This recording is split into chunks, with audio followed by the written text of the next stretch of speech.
Hi everyone, this is Anupriya, Assistant Professor from Department of Electronics and Communication Engineering, Sri Ramakrishna Engineering College, Coimbatore. I welcome you all for this video, and in this video we will discuss about the concept of processes and threads which is used in QNX Neutrino systems, and also we will able to understand how they contribute to building the scalable and efficient real-time operating systems. Okay, so let us start with this foundation called what is a process. Okay, so all these Unix systems will run on with process and threads, which is a basic component of QNX Neutrino microkernel architecture. Okay, so a process can be defined as a container. Okay, we can say it is a container which holds the system resources and the memory. It provides an isolated environment which can execute the codes. Okay, so each process has its own address space, ensuring that its resources are protected from the other processes.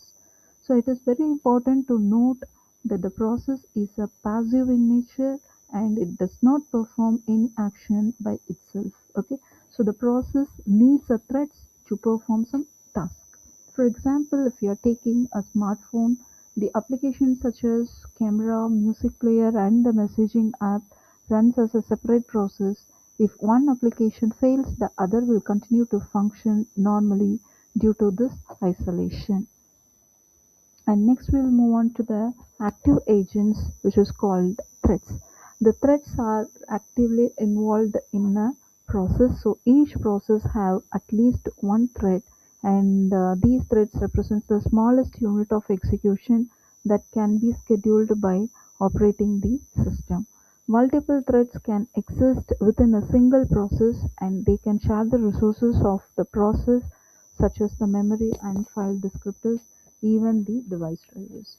For example, if you are taking in a video streaming application, one thread may handle the video decoding and another thread may process the audio and the third thread may also process the managing the buffering space. Okay. This allows the multiple tasks to be performed concurrently, which improve the overall performance of the QNX system.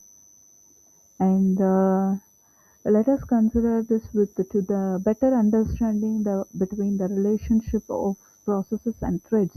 Let us consider the analogy of an house. The house represents the process while the occupants represents the threads. In a single-threaded scenario, one person performs all the tasks sequentially. In a multi-threaded scenario, multiple occupants perform the different tasks simultaneously. However, all the shared resources are within the house, that is, within the process, and the shared resources. For in our example, if you are taking it may be a kitchen, it may be a living room, or it may be any part of the house which requires the coordination among the threads. Similarly, in computing system, the threads must coordinate when accessing the shared resources to avoid the conflicts. For such things, we will usually following the scheduling and the synchronization algorithms. And the next slide depicts you the QNX Neutrino's microkernel approach. So QNX Neutrino is based on a microkernel architecture where the kernel performs only essential functions such as scheduling and inter-process communications as we discussed. So the processes act as a container of resources while the threads are scheduled independently for execution. The system supports the POSIX threading model, which enabling the standardized and efficient concurrency. If we take the example as automotive infotainment system, different processes handles navigation, media playback, and the communication. Within each process, the multiple threads which ensures smooth and responsive operations. So next we will be going to see the thread life cycle, how the threads are passes through several stages during its life cycle. It is first created using the function called pthread create, which is the kernel call function. It then enters the ready state where it waits to be scheduled for execution. If it requires a resource that is not immediately available, it enters the blocked state. Once the resources becomes available, the blocked state thread resumes its execution. Finally, the thread terminates using the pthread exit command and its resources are getting released. Okay, so this is the perfect life cycle of a thread. And for example, if you are taking when your user performs a search in an application, the thread is created to process the request, wait for the data retrieval, and terminates after displaying the results. And next, we're going to see the challenges faced for sharing the resources. While threads enable efficient communication by sharing memory, they also introduce some challenges. The concurrent access to shared data can lead to inconsistencies if not properly managed. To address this, synchronization mechanisms such as mutex and the condition variables are used. For instance, in a banking system, one thread may update an account balance while the other reads it. Without proper synchronization, if these two threads executes parallelly, what will happen? The incorrect values may be observed. Therefore, the synchronization is very essential to ensure the data integrity and also the system reliability in a QNX platform. So how to scale the multi-core system? The power of the SMP. The modern systems often uses multi-core process to improve the performance.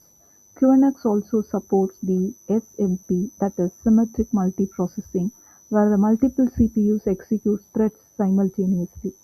Each thread can run independently on different cores, enabling parallel execution. Additionally, the system ensures that the highest priority thread is executed without any delay.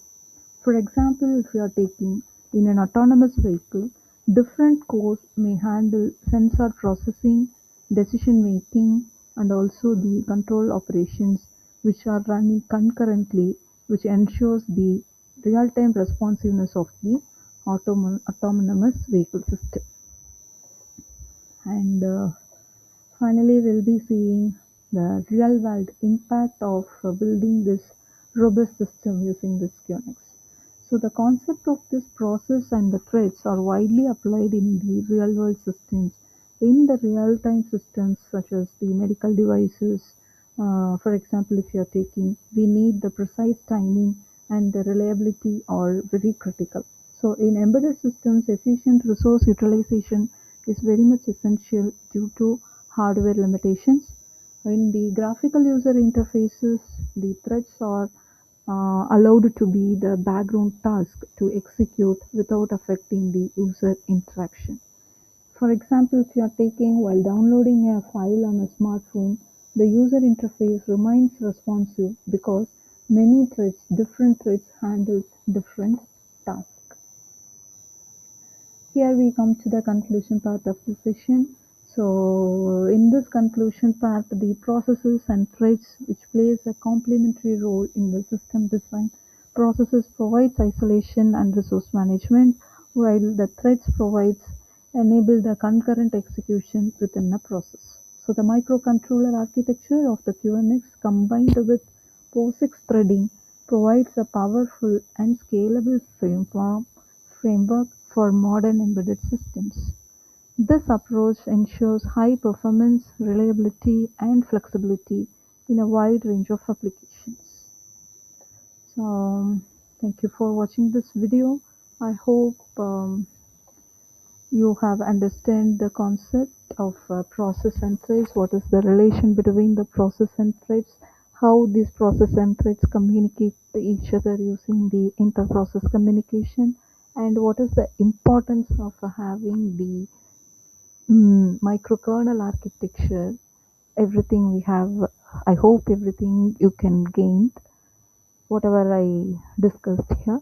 So feel free to ask queries and put a comment if you have any queries. Thank you.